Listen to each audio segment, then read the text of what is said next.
I can't believe you're finally here. It's been too long. I've missed you. Will you head straight to the wedding venue, or will you stop by the manor? Of course.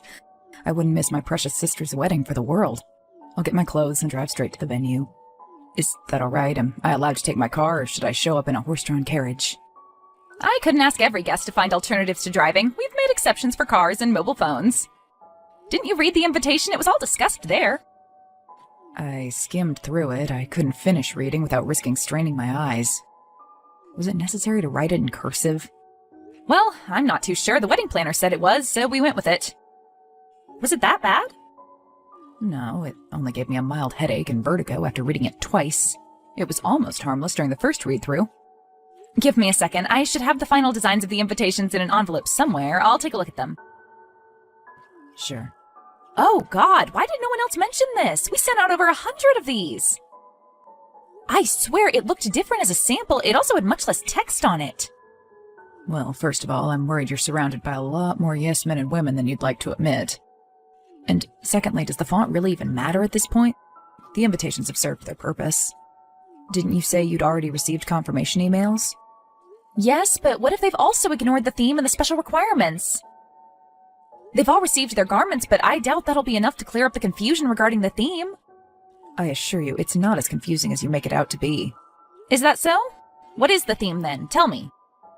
It's clearly a medieval fairy tale themed wedding. Putting an exclamation mark at the end of your message isn't automatically going to make your statements correct. It's still better than a question mark, isn't it? Well, I suppose. So what is it? It's Romeo and Juliet. I thought it'd be fairly obvious. Perhaps too obvious. I mean, isn't that a little too on the nose? I, for one, can imagine making my name the theme of my wedding. That's because you were named after Dad's car. You'd think I'd have gotten used to it by now, but it still stings every time I'm reminded of that. Sorry, I wasn't trying to reopen old wounds. Lincoln's just as wonderful of a name as Juliet.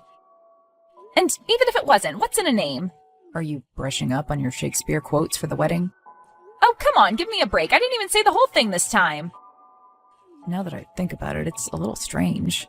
Why'd you model your wedding after a tragedy? Isn't that asking for bad luck? When did you become so superstitious? The theme's an homage to our first meeting. Have I never told you the story? I met Christopher when we were cast as Romeo and Juliet in our high school play. Did anyone else bother auditioning for the role, or was it assigned to you without contention? Very funny. At least I got to act in actual plays. I guess that's one of the perks of attending a co-ed school. Our boarding school's theater program strictly forbade putting on plays with female characters in them. If it makes you feel any better, you can always act out scenes at my wedding.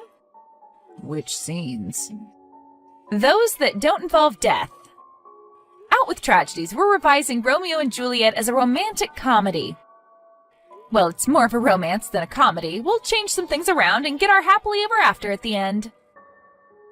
It all sounds a bit chaotic, but it's your day. Do as you please. It won't be chaotic. I have everything planned out. We had a stage constructed and everything. We're going to have the costumes and the decorations, obviously, but we're also going to structure the whole wedding as a play.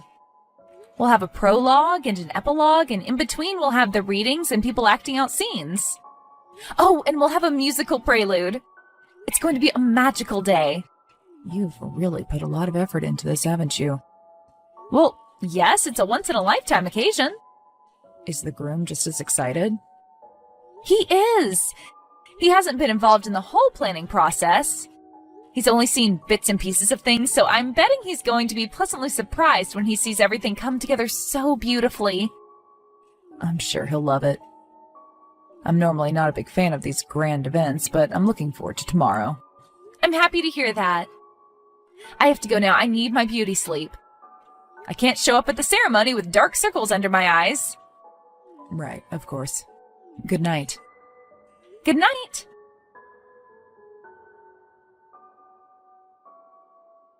Christopher, dear, where are you?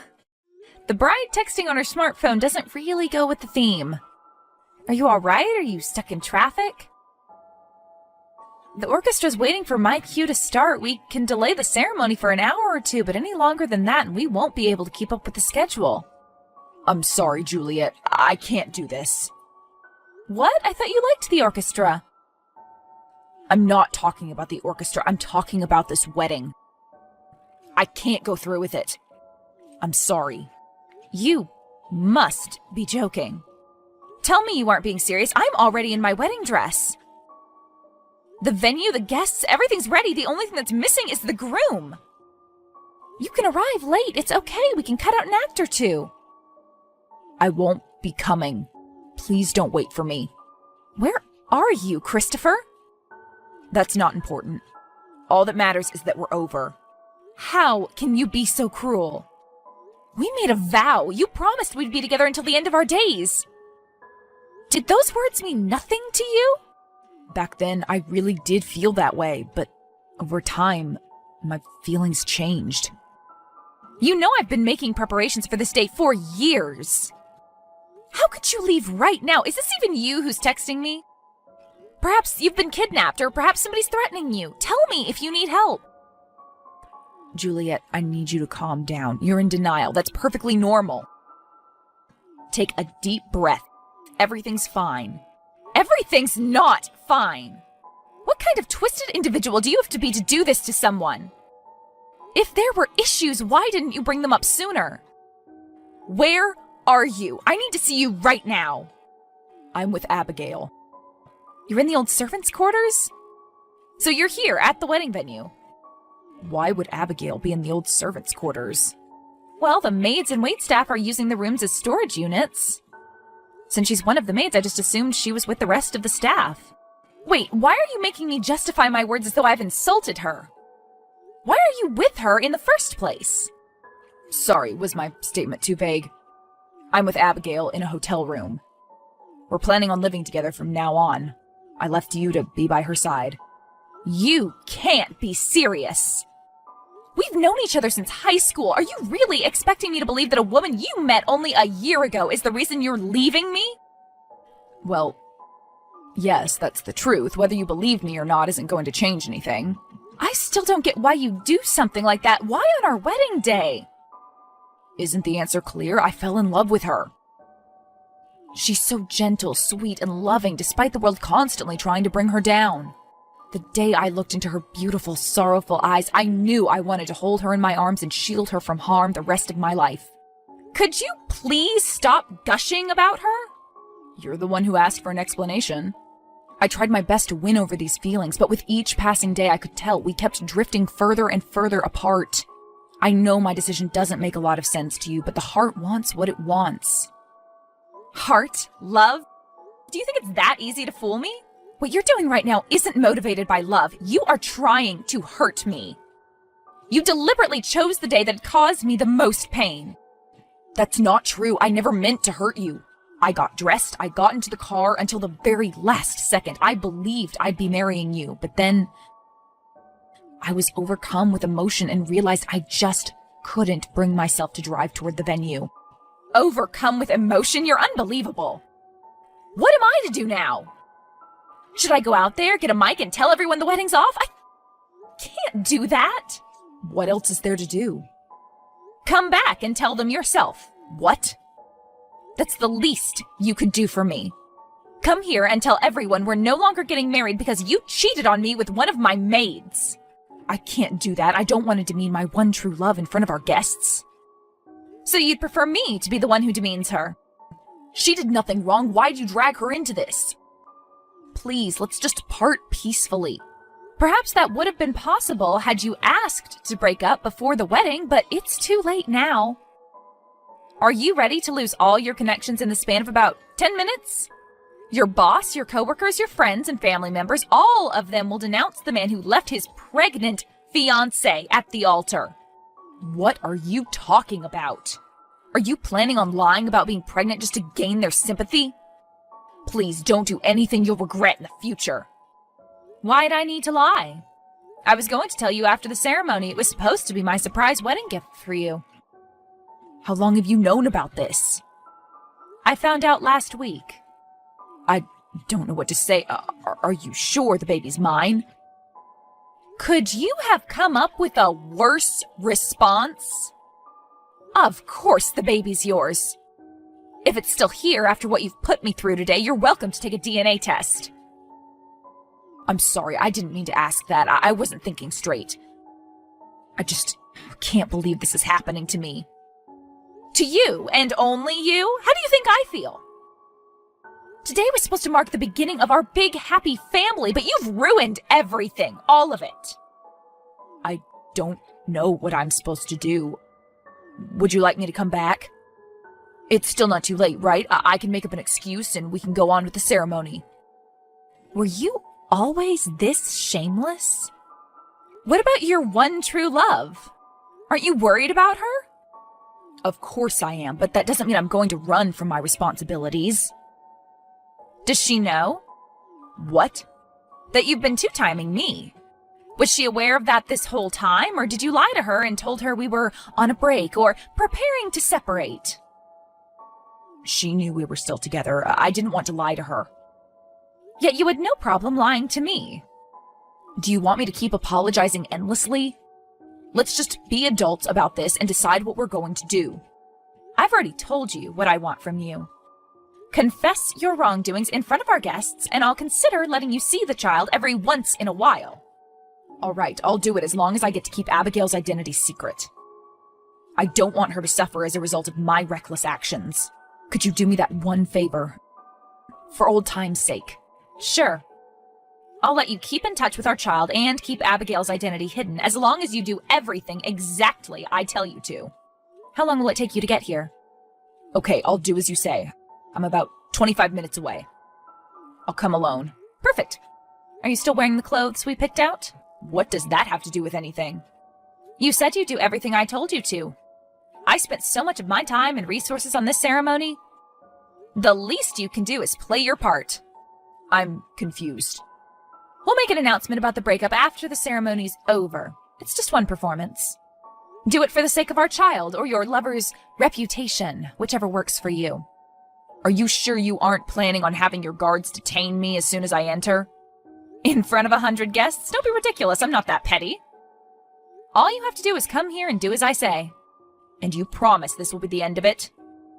I promise, I'll honor my word. All right. I'm ready to give up on my wealth and reputation to be with my beloved. Whatever you say. Lincoln, is everything under control out there? I think so. People are really enjoying the music, but some guests are getting impatient. Did you find out where Christopher was? He ran off with one of our maids. What? Listen, we don't have much time. I'll explain things in more detail later. Right now, I need you to get some items for me. Okay, sure. What do you need? Some theater props. Here, I've made a list. What do you need these for? I don't understand. We're altering the script, but we only have about 25 minutes. We have to do it before my Romeo gets here.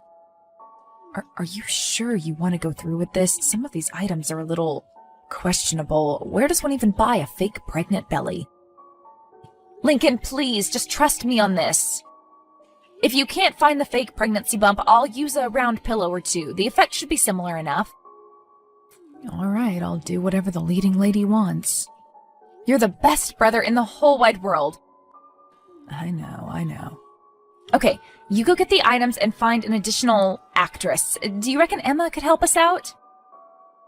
I'm sure she wouldn't mind. We've done crazier things. Fantastic. Now I just have to redo my hair and makeup. I look like a mess. Oh, and I need to have a chat with some of the guests. We'll have to hurry, but I'm sure we'll manage to get everything done in time. I'm already on my way.